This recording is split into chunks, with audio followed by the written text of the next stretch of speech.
Shalom Abracha, que je vous protège, vous donne la santé, la joie, la prospérité. Amen. Je voudrais vous raconter une petite histoire qui est extraordinaire. Aujourd'hui, on va parler du talit, mais on va laisser le talit pour demain. Aujourd'hui, je vous raconte une petite expérience que j'ai eue avec le bon Dieu. Vous savez, moi, je vis avec Hachem 24 heures sur 24. Vendredi dernier, je me trouvais au Canada. Le matin, de bon matin, je reçois un coup de téléphone d'une femme du Brésil. Elle voulait une bracha pour quelqu'un, un Israélien qui a été kidnappé au Brésil. Et puis j'ai commencé à poser des questions.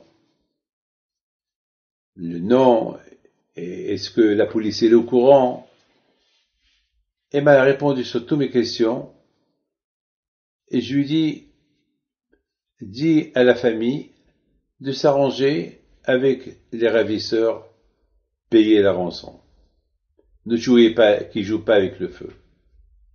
Et si Dieu va avant Shabbat, ils vont le libérer, il passera Shabbat à la maison. Elle était tellement contente. Elle m'a rappelé, elle m'a dit, Rabbi David, j'ai transmis le message. Ils vont faire ce que vous. Mais vous êtes sûr qu'il sera avec nous Shabbat? Je lui dis, Be'ezat Hashem, il sera avec vous Shabbat. Et cette histoire-là, elle est très connue, ce que je vous raconte. Et le monsieur là, qui a été kidnappé, il habite en Israël. Je peux pas dire le nom, mais tout le monde est au courant de cette histoire. Tout le monde, c'était dans tous les journaux il y a quelques temps, il y a quelques semaines, un Israélien, un diamantaire qui a été kidnappé, etc., etc. Bon. Il s'est passé que ce jour là-bas, j'avais des aftes dans ma bouche. Plein d'aftes. Ce vendredi matin. J'avais une pommade, j'ai mis la pommade. Et après, je devais mettre la pommade 3 fois par jour. L'après-midi, je cherche la pommade, je la trouve pas. Jusqu'à 4 heures, je ne la trouve pas. Alors, j'ai dit, tiens, je vais appeler quelqu'un pour qu'il m'achète la pommade. J'ai appelé Meilleur Rayon pour qu'il m'achète la pommade. Après, j'ai dit non, c'est pas que je l'appelle. Je vais appeler plutôt le bon Dieu qui me rend ma pommade. Et j'ai dit Hachem, on va pas jouer cache-cache toi et moi. La pommade, je l'avais ce matin. Je l'ai mis hier soir. Je l'ai mis ce matin. Elle est où?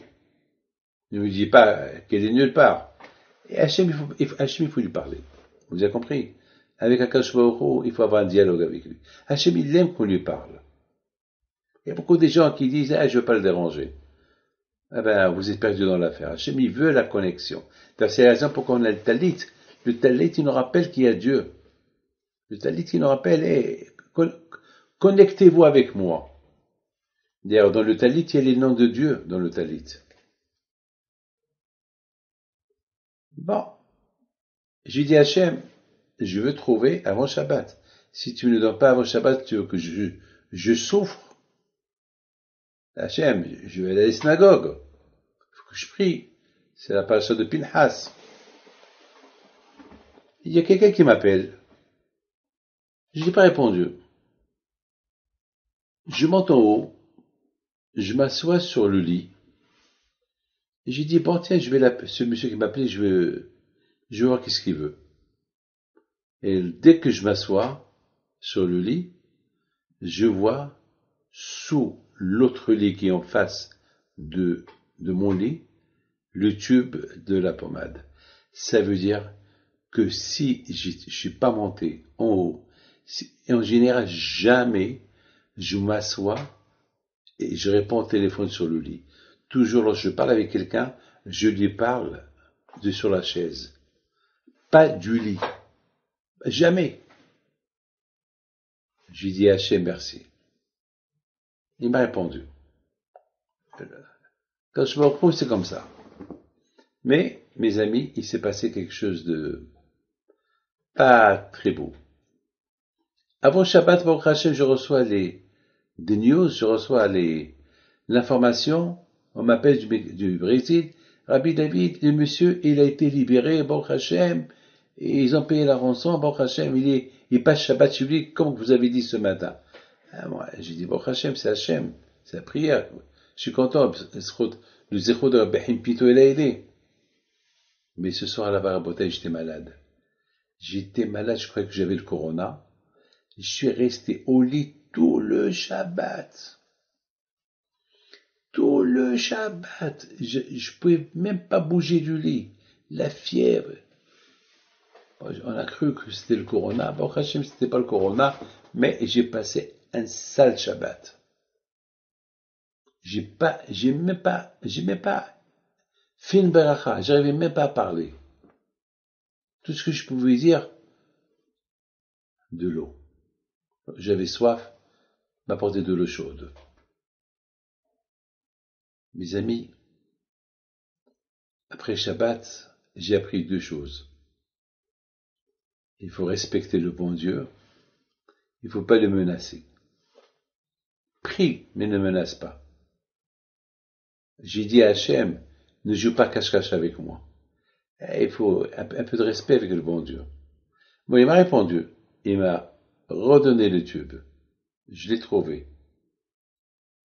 J'ai promis à une femme, le Shabbat, il va sortir. Et peut-être, il devait rester là-bas Shabbat. Et peut-être, il devait rester kidnappé Shabbat. Peut-être, quand je vais au haut, il avait ses calculs. Et moi, j'ai fait du forcing. J'ai dit, je veux qu'il quitte avant Shabbat. Et j'aurais pu dire, Hachem fasse qu'il soit libéré en bonne santé. Mais pas exiger, je veux Shabbat. Alors Hachem lui a dit, tu as exigé pour qu'il quitte Shabbat, alors toi tu passes Shabbat au lit. Toi tu restes au lit Shabbat. Bon, grâce à Dieu, j'ai passé Shabbat au lit, mais pour Hachem, à Ahavat Israël, j'ai donné la possibilité à un autre juif de passer Shabbat chez lui avec sa famille. Mais, quant au tube, la pommade, c'est extraordinaire, je l'ai trouvé. Que le zéro de Rabbi Pito soit avec vous. Amen. Keratzon.